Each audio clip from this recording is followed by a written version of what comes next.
part of our 2013 goals include saving more money. We want to put some money away this year to save for a family vacation in 2014. We want to take a cruise to Europe, Disney cruise to Europe. So I'm going to do 52 weeks of money saving tips, and the first one is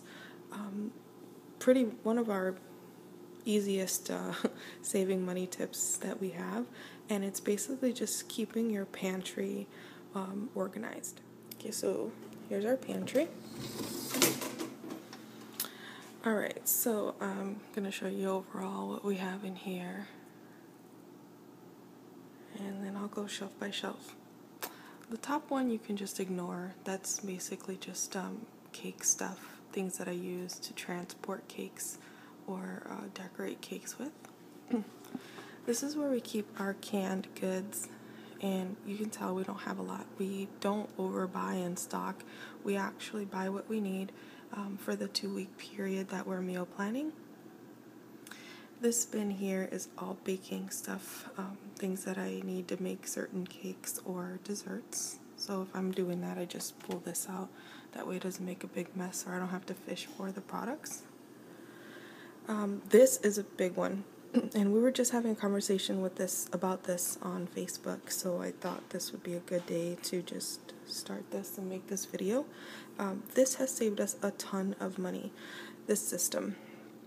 Basically, we keep our spices on a Lazy Susan, and they're all facing outward, so we always know what we have on hand. Before, we had a different system and it never worked. I always ended up with like 2 or 3 of the same kind of spices, or I'd be at the store and I couldn't remember if I had something. It just never worked. So this way, we just keep all the spices along the circumference of the circle, and in the center we have like the taller items and some seasoning packets and things like that. To the right, we have a big thing of honey, a peanut butter, and back here we have some pasta. These are items that have gluten in them, that's why they're kind of in a separate bin. And down here we have our gluten-free shelf. Back there we have some white rice flour, some flaxseed, a couple of baking mixes, some crackers, some nuts. There's some gluten-free pasta, some snacks. This peanut butter is strictly gluten-free, stays on this shelf. Country Time lemonade is gluten-free. We have some rice cakes and some popcorn. And then this shelf we have some oatmeals and cream of wheat and things like that. These are left over from our Christmas party. And this is where I would keep like my Reynolds wrap and my saran wrap and things like that. I'm just out. I have it on my list.